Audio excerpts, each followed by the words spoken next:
Donc mon père était instituteur, directeur d'école.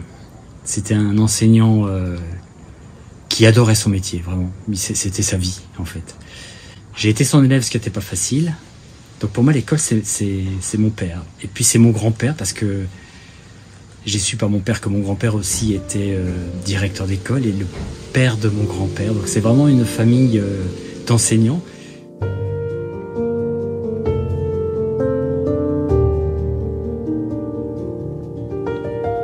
J'ai gardé en moi toutes les études que j'ai adorées et puis le lien, enfin la fibre pédagogique, je pense que je l'ai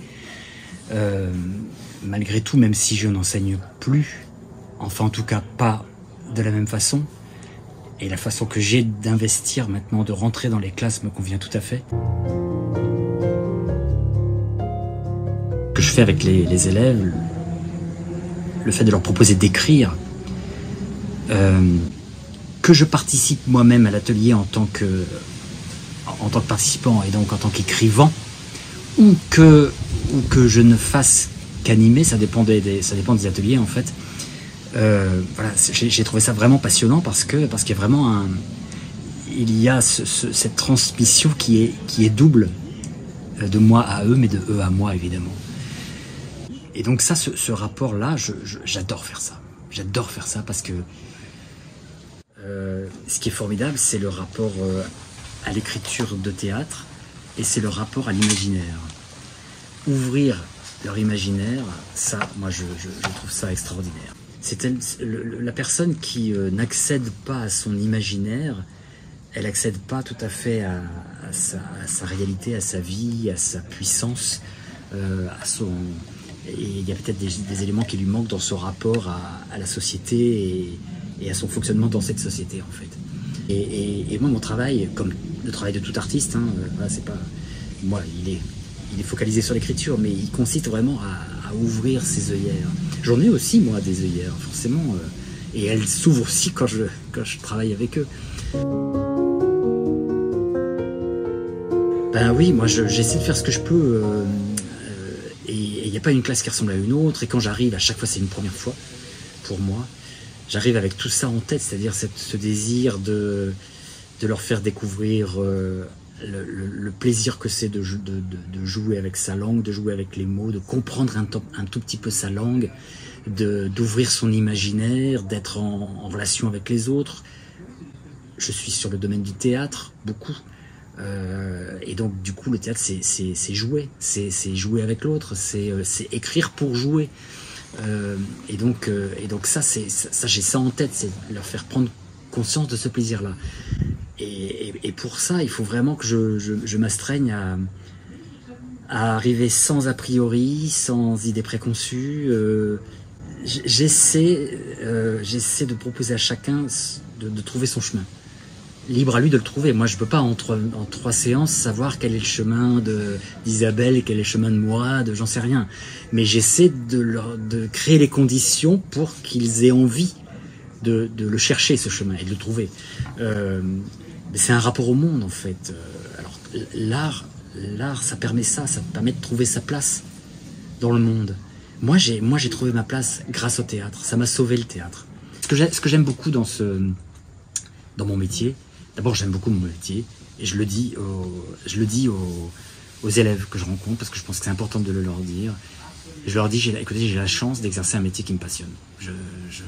Et je suis heureux du choix que j'ai fait, il y a 30 ans, de démissionner de l'éducation nationale pour me consacrer à ce métier. J'ai fait le bon choix et j'ai osé faire ce choix.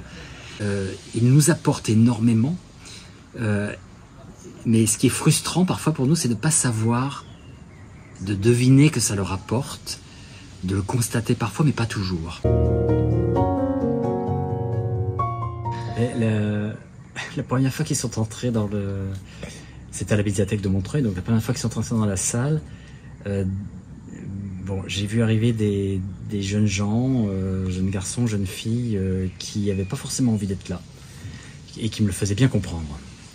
Donc, et tout de suite, j'ai vu les attitudes de refus, c'est-à-dire je me mets au dernier rang et je me mets derrière le poteau. Il y a un poteau, je me mets derrière le poteau comme ça ne me verra pas et j'espère qu'il va pas m'embêter pendant 3 heures, enfin pendant 2 heures. Et voilà, et je plonge dans mon téléphone portable et s'il croit que je vais le regarder, et là je me suis dit, waouh, attention. Voilà, ça arrive régulièrement, hein, ce genre de choses, mais là on est dans un cadre particulier parce qu'ils viennent dans une médiathèque qu'ils ne connaissent pas, ils sont plus ou moins contraints et forcés de venir, ils pensaient peut-être rentrer chez eux et puis on les a obligés à venir, et donc voilà, il faut faire avec. Et puis après tout, c'est aussi à nous à aller les chercher et à trouver les moyens. Alors c'est pas simple, c'est pas toujours simple.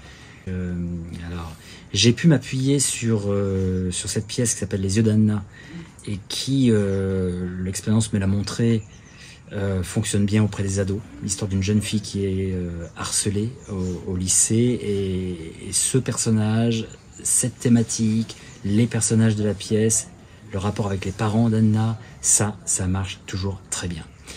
Donc j'ai pu m'appuyer là-dessus, et donc en fait leur attitude qui était fermée, hein, c'était un peu, bon, il y a l'auteur maintenant, c'est la première fois qu'on le voit, auteur, on sait pas trop ce que ça veut dire, il va nous embêter celui-là, bon finalement, donc il y avait cette attitude assez fermée, et puis comme ils adhéraient à la pièce, assez vite,